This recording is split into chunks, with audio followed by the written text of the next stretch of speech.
여러분 안녕하세요. 경제와 춤을 박종현입니다. 지난주 후반에는 정말 반가운 소식이 있었죠. 미국과 중국이 드디어 1단계 무역협상에 합의하기로 했다라는 소식이 전해지면서 글로벌 증시 또 특히 국내 증시가 큰 폭으로 상승하는 모습들을 보였습니다. 지금 법률 검토를 거친 이후에 다음 달 초에 이제 서명까지 한다라고 지금 얘기를 하고 있어서 일단은 이 무역 전쟁이 이제는 휴전으로 돌입하는 이런 상황이 될 것 같고요. 아직은 여러 가지 불확실성이 있긴 하지만 전체적으로 이전에 비하면 이 불확실성은 좀 옅어지는 이런 모습들을 좀 보여주고 있는 것 같아요. 자, 자세한 내용들은 이어서 계속 말씀드리도록 하겠습니다. 자, 그러면 오늘도 어김없이 일요일에 만나는 주간 전망소 지금 바로 출발하도록 하겠습니다.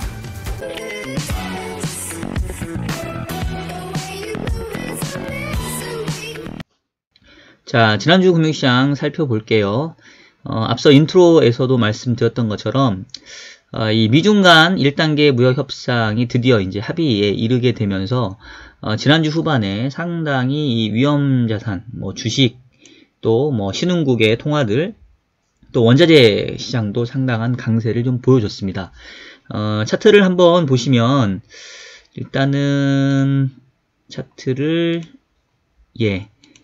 자, 여기 보시면 다우도 사상 최고치 경신을 이어갔고요. 그 다음에 나스닥, S&P 할 것 없이, 그리고 상해 지수 그동안 상당 부분 이 중국이 미중 무역 협상과 관련돼서 불확실성들이 계속 부각됐었는데 최근에 상당히 가팔랐고, 지난주 같은 금요일 날 같은 경우는 거의 1.8%, 그리고 이제 우리 코스피도 보시면 상당히 차트가 이렇게 눌렸다가 용수철 튀듯이 올라가는 형태여서 드디어 이 코스피가 2170선까지 상승하는 모습들을 보였는데요. 지금 올해 연초에 2000선에서 시작했던 것 감안해보면은 그래도 결과적으로 한 10% 가깝게 지금 상승을 했고, 전고점인 2250까지는 아직은 멀어 보이긴 합니다만은 어쨌든 모양새는 상당히 이뻐졌습니다. 다만 이제 코스닥은 코스피에 비해서는 조금 상승폭이 제한적이었는데요. 이유는 외국인들의 매수세가 주로 이제 이 코스피에 좀 집중됐기 때문인데, 지난주에 한때 외국인이 21거래일째 순매도해서 5조 원 정도 팔았다고 말씀을 드렸었고, 사실 지난주 수요일까지만 하더라도 계속해서 좀 매도세가 크게 벗어나는 모습들은 아니었어요. 근데 목요일, 금요일 5천억씩 이틀 동안 사면서 1조를 한 방에 다 사버리는 이런 모습들을 지금 보여줬고요. 코스닥 쪽에서도 매수세가 조금 강도는 약하긴 합니다만은 어쨌든 간에 나타났습니다. 아무래도 그동안 외국인들 매도세의 가장 큰 원인이 미중 무역 협상에 대한 불안감, 과연 합의할 수 있겠냐라는 우려였기 때문에 이제 이런 것들이 생각보다 빠르게 합의안 도출을 하게 되면서 외국인도 서둘러 이 한국 시장을 다시 들어오는 모습들을 보인 것 같고요. 특히나 이제 하이닉스라든가 삼성전자 이런 한국의 대표 기업들을 상당히 좀 쇼커버 하듯이 상당히 적극적으로 하는 모습들을 보였습니다. 다만 이제 이게 그러면 랠리가 완전히 시작된 거냐, 가파른 상세를 이어갈 거냐, 이제 이 부분은 조금 내용을 따져봐야 되는데, 재밌는 것은 지난주 그렇게 이 좋은 소식들이 전해지고 주식시장이 좀 강세를 보이고 이제 이랬음에도 불구하고 재밌는 거는 채권시장도 약하진 않았어요. 지금 보시면은 미국채 2년짜리 금리, 미국채 10년 금리 보시면 거의 상승하진 않았고요. 오히려 주간 단위로 보게 되면 미국 금리도 그렇고 국내 금리도 그렇고 전주 대비로는 오히려 금리 소폭 하락을 했습니다. 주식과 채권 시장이 지금 이제 조금 자기 시장에 유리한 쪽 면을 보고 있다라고 볼 수 있겠는데, 주식은 일단은 어쨌든 간에 무역협상 자체가 긍정적인 방향으로 가고 있고, 또 지난주에 노딜 브렉시트도 영국의 선거 결과 보수당이 압승하면서 1월 말에 브렉시트가 좀 순차적으로 진행될 가능성이 커졌다. 이제 이러한 불확실성 완화 쪽에 좀 포커스를 뒀고요. 반면에 채권시장 같은 경우는 미국 주식도 살짝 그런 모습들을 보였는데 목요일 날 그 합의안 소식이 전해지면서는 뭐 상당히 급등했다가 금요일 날에는 지금 보시는 것처럼 아래 위로 조금 수렴이 길게 난 형태를 보여줬어요. 이제 내용적인 부분에서 보니까 당초 기대엔 좀 못 미친다. 지금 원래 목요일날 시장에 그 나돌았던 얘기들은 기존의 무역 관세도 이제 뭐 철폐된다, 뭐 50% 정도 인하된다 이런 얘기가 있었는데 실제 내용을 따져보고 보면 이제 1,200억 달러에 대해서는 15에서 7.5%로 절반 줄어드는 게 맞는데 2,500달러에는 그대로 25%가 지금 적용이 됩니다. 그리고 이제 중국이 미국산 농산물을 구매하기로 했다고는 했는데 그 규모하고 시기에 대해서는 지금 미국하고 중국하고 아직은 조금 엇갈리는 부분이 있어요. 그리고 이게 지금 양국이 무역협상 문건에 합의했다고 그랬지 지금 서명한 게 아니거든요. 아까 얘기했던 것처럼 법률 검토를 거쳐서 내년도 초에 지금 서명하겠다라고 여전히 지금 불확실성을 좀 열어놨습니다. 좀 지겨워 죽겠어요, 저희도. 근데 이게 뭐 고도의 협상 스킬인지는 모르겠는데 근데 어쨌든 방향성에 있어서는 조금씩은 무역 협상을 통해서 뭔가 불확실성을 줄이는 쪽으로 가고 있는 건 맞는데 채권 시장에서 바라보는 입장에서는 이게 이렇게 큰 의미가 있겠냐. 이 관세 철회된 부분도 1,200억 달러에서 절반밖에 안 되고 아직은 또 이제 2단계, 3단계 더 큰 그 어떤 갈등이 남아 있기 때문에 1단계는 뭐 이런 식으로 봉합된다 하더라도 2단계에선 또 진통이 또 부각될 거다. 뭐 이제 이런 생각들을 채권 시장은 좀 하고 있습니다. 그래서 주식과 채권이 조금은 자기 시장에 좀 유리한 쪽으로 지금 해석을 하고 있는 상황이고요. 뭐 외환 시장은 조금 더 주식 쪽 편을 들고 있는 것 같아요. 지금 지난주에 보면 그 드디어 또 이 달러 위안이 7위안을 깨고 지금 6.9대로 내려왔고요. 우리 이 원달러 환율도 한때 뭐 1200원 선에 육박했다가 다시 1170원으로 지금 급락하는 모습들을 보였습니다. 전체적으로 주식과 외환시장은 이 무역협상에 대해서 좀 긍정적인 부분을 좀 보고 있고 채권 시장은 여전히 좀 의심의 눈초리를 바라보고 있다. 뭐 이렇게 시장의 해석을 좀 볼 수가 있겠고요. 일단 전망이 중요한데 연말까지는 그리고 내년도 초 또 서명하기 전까지는 채권 시장은 여전히 조금은 그 불확실성을 계속 좀 쳐다보면서 금리적인 측면에서는 뭐 상승세가 크게 나타나지는 않고 현재 수준에서 조금 관망하는 모습들을 보일 것 같고요. 반면 주식 쪽에서는 어쨌든 전체의 방향성은 그래도 미국과 중국이 파국으로 치닫지 않고 긍정적인 방향으로 가려고 한다. 이거에 좀 포인트 둘 것 같고요. 특히 이제 작년 연말하고 비교해보면 작년 연말에는 분위기가 상당히 안 좋았잖아요. 작년 4, 4분기 보면은 뭐 나스닥이 뭐 이렇게 급락했고 우리 뭐 코스피도 보시면 작년 9월 말부터 2300선이 뭐 2000선까지 깨는 아주 가파른 하락세가 나타났던 게 작년 4분기였습니다. 당시에는 미국과 중국 간의 무역 분쟁이 다시 부각되던 시기였고 또 뭐 트럼프가 뭐 파월 의장을 뭐 잘라버리네 마네 이러면서 그 연준이 금리 인상에 대해서 상당히 계속 고집스러운 모습들을 보이면서 이제 이른바 양쪽의 불확실성이 더 커지는 이런 상황들이었는데 작년 연말하고 지금하고 비교를 해보면은 일단은 금리는 이미 3차례 미국이 내렸고 우리는 2번 내렸고 또 무역 협상이 더 악화되지는 않고 이제는 조금씩 합의점을 찾아가려고 하고 뭐 이런 상황에서 보게 된다면 주식시장에는 그렇게 불리한 상황은 아닌 것 같아요. 그리고 매크로적인 측면에서도 제가 몇 주 전부터 계속 뭐 경제가 좋아진다라고 얘기하기는 어렵지만 단기 사이클적인 관점에서 봤었을 때는 경기가 좀 바닥권에 좀 와서 기울기가 얼마나 있지는 모르겠지만 어쨌든 바닥은 다지고 있다. 뭐 이제 이런 것들이 전체적으로는 주식시장에서는 조금 심리적인 안도감을 가져올 수 있을 것 같고요. 뭐 우리가 이른바 12월에는 그 산타 랠리라고 얘기를 하죠. 이 산타클로스 할아버지가 선물을 주듯이 이 금융시장에도 주가 상승이라는 이제 선물을 준다. 이래서 이제 산타랠리라는 말이 있는데 과거의 데이터를 보면은 뭐 꼭 그렇지는 않았어요. 근데 뭐 작년과 비교해보면 올해 연말은 좀 분위기는 괜찮아 보이고, 지금 미국 같은 경우는 사상 최고치에 이미 왔기 때문에 추가적으로 상승하는 거에는 조금 버거운 것 같긴 해요. 근데 국내 같은 경우는 뭐 그동안 워낙 안 좋았고, 외국인들이 뭐 5조 원 넘게 팔면서 상당히 좀 부진했기 때문에, 지난주에 이제 1조 샀거든요. 그러니까 아직도 외국인들이 추가로 살 매수 규모가 많죠. 어쨌든 간에 무역협상의 그 합의에 대한 수혜는 뭐 한국하고 중국, 또 아무래도 신흥국들 위주로 좀 받을 수 있으니까, 그런 측면에서는 연말까지 우리 증시도 조금 더 긍정적인 부분을 좀 기대해 볼 수 있지 않을까 싶고요. 다만 이제 또 상승해서 밸류에이션 부담도 있을 거예요. 그래서 지금 전고점이 한 2250인데 대략 한 2200 전후에서는 조금은 또 추가 상승은 조금 막히지 않을까, 뭐 이런 생각이 듭니다. 일단 연말까지는 전통적인 배당주, 특히나 이제 낙폭 과대 배당주들 관심 있게 보면 좋을 것 같고요.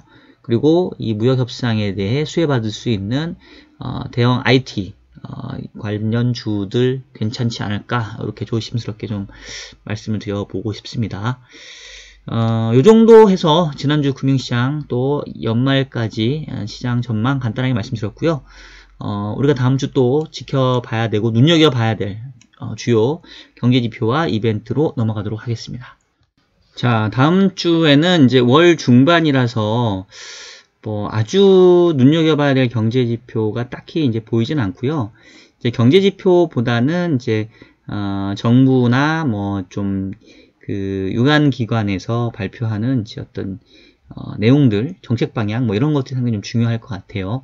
일단은 이제 시간의 순서대로 한번 살펴보면, 월요일 날에는 일단 중국에서는 눈여겨봐야 될 경제지표가 중국의 고정자산 투자, 또 광공업 생산, 소매 판매 증가를 한꺼번에 나옵니다. 지금 뭐 일단은 미중 무역 협상 1단계 합의가 이루어졌기 때문에 뭐 전체적으로 지표가 뭐 부진한다 하더라도 그렇게 크게 시장이 우려할 것 같지는 않고요. 오히려 지표가 조금 예상보다 좋게 나오면 좀 더 긍정적으로 반영할 여지는 좀 있는 것 같아요. 지금 컨센서스를 보게 되면 뭐 투자 증가율은 전달과 비슷한데 산업 생산이나 소매 판매는 이제 전월보다는 조금 개선되는 쪽의 전망이 지금 나와 있는 상황입니다. 일단은 나쁘게 나와도 크게 나쁠 거 없고, 좋게 나온다고 한다면 좀 더 시장이 긍정적으로 반영할 만하다, 이렇게 생각하시면 되겠고요. 그리고 이제 뭐 이거는 조금 개별 그 종목이나 섹터에 그 연관되는 건데, 다음 주 월요일날 인터넷 전문은행 예비 인가 심사 결과가 나온다고 해요. 지금 관심을 끌고 있는 토스 뭐 이런 애들이 진짜 이제 그 인터넷 전문은행으로 인가를 받을 거냐 말 거냐, 요거에 따라서 이제 그동안 계속 물먹었는데 만약에 통과가 되면 또 관련주들이 또 움직일 수 있으니까 관심 있게 한번 지켜봐야 될 것 같고요. 그리고 화요일 날에는 일단 한국은행의 금통위 의사록 나옵니다. 지난 11월 금통위에서 신인석 금통위원이 한 명 금리나 소수 의견을 남겼는데, 과연 이제 어떤 내용들이었는지, 그리고 혹시나 이름을 남기지 않았지만 뭐 이렇게 전통적인 조동철 금통위원, 이 비둘기파의 대표적인 분이셨는데, 이분은 어떤 생각이었는지 뭐 이런 것도 좀 볼 수 있을 것 같은데요. 다만 지금 전체적으로 경제지표도 조금 바닥 다지는 모습이고, 가장 경제의 불확실성이었던 미중 무역협상, 또 브렉시트 뭐 이런 것들이 완화되는 상황이어서 이 단기간에 뭐 기준금리가 인하되는 쪽의 가능성은 낮아졌다고 봐야 될 것 같아요. 우리나라도 그렇고 뭐 미국도 그렇고. 그래서 일단은 뭐 의사록은 확인해 보겠지만, 당장 내년도 1분기에 한국은행의 금리 인하 기대들이 일부 있는데, 요거는 조금은 가능성이 좀 낮아 보인다, 이렇게 말씀드리겠고요. 그리고 화요일날 지금 이제 사우디 아람코가 지난주에 상장을 했고, 이제 MSCI 신흥국 지수에 이제 편입될 예정인데, 그동안 이제 외국인들이 계속 한동안 지금 지난 11월 7일부터 12월 5일까지 무려 20일 거래일 연속으로 지금 순매도 보이면서 5조 원 팔았었다라고 말씀드렸는데, 이때 그 MSCI에 중국 들어오는 것도 있었지만 이 아람코가 들어오는 것도 좀 일부 반영이 된 것 같아요. 그래서 다음 주 화요일 날 편입 예정이지만 외국인들은 요것도 감안해서 한국물을 그동안 좀 비웠던 게 아닌가 싶고요. 지금 지난주에 목금 5천억씩 사면서 일단은 확실하게 이 무역협상 합의에 대해서 좀 긍정적으로 좀 반영을 했습니다. 아직은 지금 서명까지는 가진 않아서 또 다음 주에 이상한 얘기 나올까봐 조금 불안하긴 한데 어쨌든 뭐 조금씩 양쪽이 이렇게 합의에 대한 그런 의지를 보여주고 있어서 일단은 뭐 여기에서 다시 또 취소되고 뭐 없던 일로 하고 뭐 설마 이렇게까지는 가지 않겠죠. 이렇게 일단 생각이 듭니다. 수요일 날에는 뭐 유럽 쪽에서 그 물가 지표가 발표가 되는데 최근에 유로존 경제 지표가 조금 반등을 해요. 지금 물가 지표도 조금씩 올라오고 있고요. 지금 그 다음에 이제 그 제조업 지표 뭐 이런 걸 보더라도 지금 유로존의 제조업 PMI가 한때 9월 달에 뭐 45까지 떨어졌다가 지금 한 46.9까지 좀 올라와 있고요. 독일 쪽도 지금 PMI가 꽤 제법 올라오고 있습니다. 지금 뭐 2017년 12월 그러니까 거의 2년 동안 하락했다가 지금 올라오는 모습이어서 얘도 단기 사이클로만 보게 되면은 2년 동안 안 좋았으니까 이제 조금 슬금슬금 올라올 때가 되기는 됐어요. 다만 이제 기울기가 이렇게 V자로 올라올 건지 뭐 U자 형태 내지는 아주 완만하게 올라올 건지 이제 요 부분이 앞으로 우리가 좀 눈여겨봐야 될 건데 하여튼 뭐 단기 시클리컬 측면에서는 이미 좀 바닥을 다졌고 내년도 상반기까지는 조금은 지표들이 좀 반등하는 이런 흐름들을 좀 보여주지 않겠냐. 뭐 일단 요런 기대를 좀 조심스럽게 해보고 있습니다. 그리고 목요일에는 BOE 즉 영국하고 일본에서 통화정책 회의 있는데 뭐 지금 브렉시트 또 노딜 가능성이 좀 낮아졌으니까 뭐 특별히 통화정책 이슈는 크진 않을 것 같아요. 우리 쪽에서 내년도에 정부가 경제정책 방향을 이제 발표를 하는데 지금 한국은행은 내년도 성장률을 2.3%로 제시를 했고요. 정부는 지금 아직 2.5%인데 아마 좀 낮추겠죠. 한국은행 수준으로. 근데 내년도에 이제 정부도 4월 달에 총선이 있기 때문에 뭔가 조금 경기에 우호적인 내용들을 좀 발표하려고 하지 않을까 싶어요. 그래서 어떤 내용들이 실릴지 한번 눈여겨보면 좋을 것 같습니다. 그리고 금요일 날에는 뭐 국내 생산자 물가 있고 뭐 미국 3분기 GDP 최종 나오고 11월 PC 개인 소비자 지출 물가가 나오는데 그 연준이 지난주 FOMC에서 뭐 상당 기간 금리 동결을 이제 유지할 거다라는 얘기도 했었고요. 이제 보험성 금리는 끝났다고 얘기했는데 1995년도 90년대 중반에 보면 세 차례의 그 보험성 금리 인하한 이후에는 이제 금리 인상 사이클이 뭐 짧게는 한 7개월 만에, 길게는 한 1년 몇 개월 만에 이제 진행이 됐거든요. 그래서 시장에서는 보험성 금리 인하가 끝나면 그 다음은 다시 금리가 올라가는 거 아니냐, 이제 이런 우려들을 조금 하고 있었는데 파월 의장이 그 부분에 대해서 확실하게 선을 그었습니다. 앞으로 금리를 인상하려면 이 물가 상승률이 매우 가파른 상승세를 보여야 되고 비대칭적인 그 물가 위험이 아니라 대칭적인 물가 위험을 본다. 즉 물가가 2% 이하로 낮았었을 때도 상당 기간 우리가 지켜봤던 것처럼 물가가 2% 위로 올라간다 하더라도 상당 기간 지켜보겠다. 이제 이런 얘기를 했어요. 그래서 연준의 통화정책도 뭐 웬만큼 물가가 올라와서는 금리 인상까지 가기는 어려울 것 같고 상당 기간 금리 동결이 예상이 됩니다. 지금 내년도 상반기까지는 뭐 연준은 금리를 바꿀 것 같지 않고요.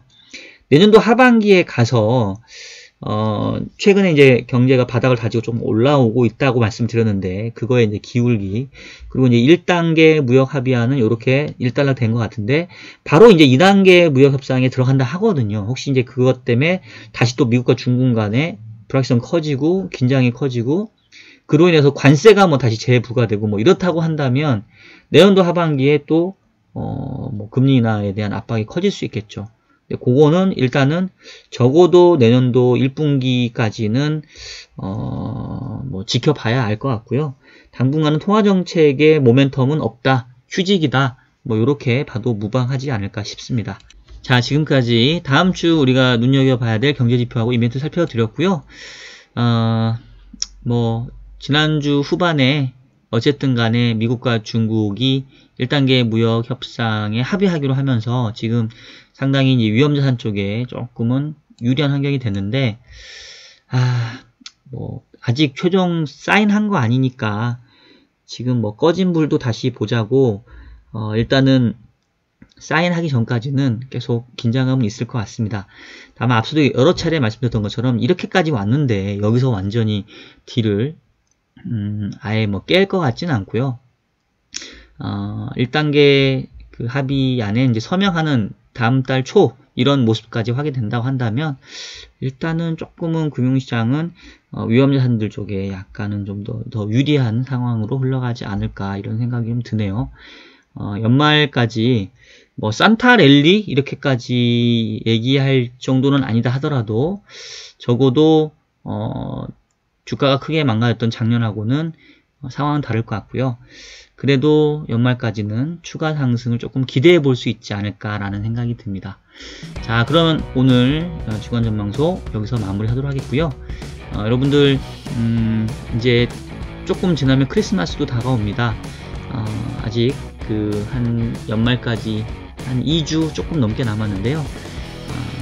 또 요즘 송년회 모임들 많이 있으실 텐데 술자리 너무 무리하지 마시고요. 또 음주 단속 뭐 매우 세게 한다고 하니까 꼭 단속이 안 하더라도 음주운전은 절대 여러분들 하지 마시기를 부탁드리고 저도 조심하도록 하겠습니다. 자, 그러면 오늘 주간전망소 여기서 마무리하도록 하겠고요. 저는 다음 주에 또 반가운 목소리로 여러분들 찾아뵙도록 하겠습니다. 지금까지 경제와 춤을 저는 박종현이었습니다. 여러분 안녕히 계세요.